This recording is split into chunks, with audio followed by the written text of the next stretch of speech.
Let me make something clear before I start. I don't believe in ghosts. I don't believe in monsters.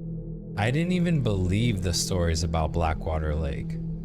The ones everyone whispered but nobody admitted to knowing.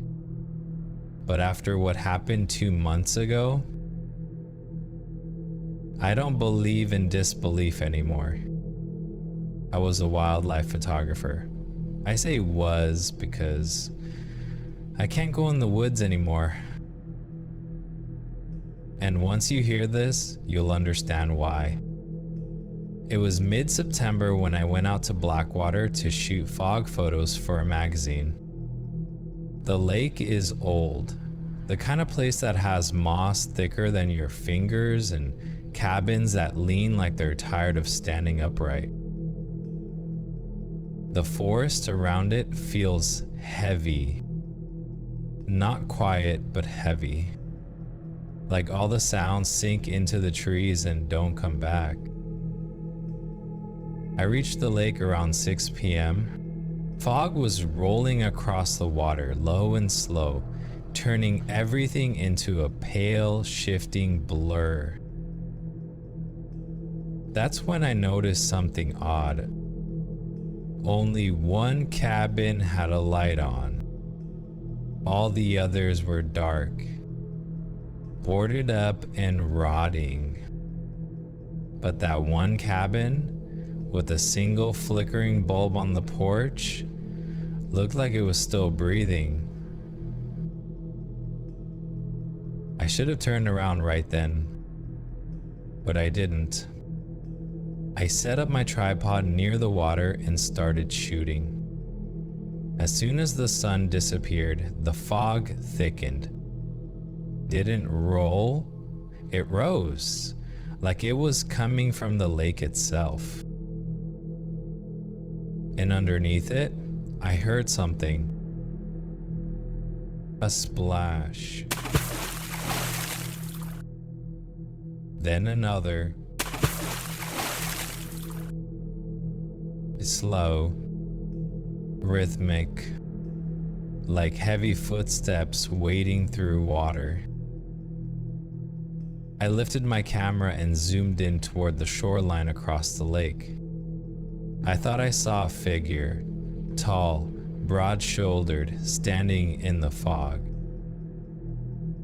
But the shape was too faint, too distorted. I pulled the camera down, and the shape was gone. I told myself it was a trick of the mist, a shadow, anything but a person. But then I heard breathing. Not mine, not behind me, not beside me, but from the water. Deep, slow, and wet. Like lungs filled with lake water were trying to force air out. I backed up, and that's when I tripped over something behind my boots. At first, I thought it was a branch. It wasn't. It was a mask. Old, white, and cracked. The kind with holes for eyes that were far too black, as if they absorbed the light instead of letting it through. Then, from the water, something stepped onto shore.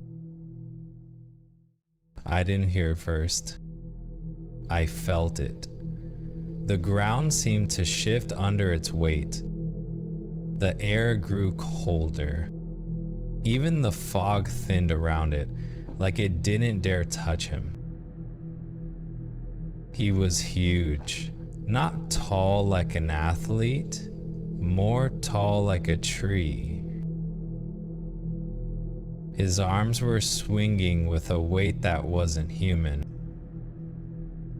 His clothes were soaked, dripping thick, dark water that looked too heavy to be just water. And in his hand, a long, rusted machete as if it had been dragged along the bottom of the lake for decades. He didn't walk toward me. He drifted, like each step barely touched the ground. No sound, no breath, and no pause. I froze. My body wouldn't move. My throat wouldn't work. All I could do was listen as he came closer. The sound of wet gears grinding inside a dead body. I don't remember deciding to run. My legs just moved. Branches tore at my clothes. Roots nearly broke my ankles. I didn't look back, not once, because some instinct older than fear told me if I saw how close he was, I would die. When I reached the car, the woods behind me were silent.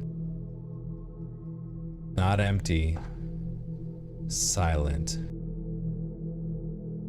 Like he was watching, like he was waiting for me to look back.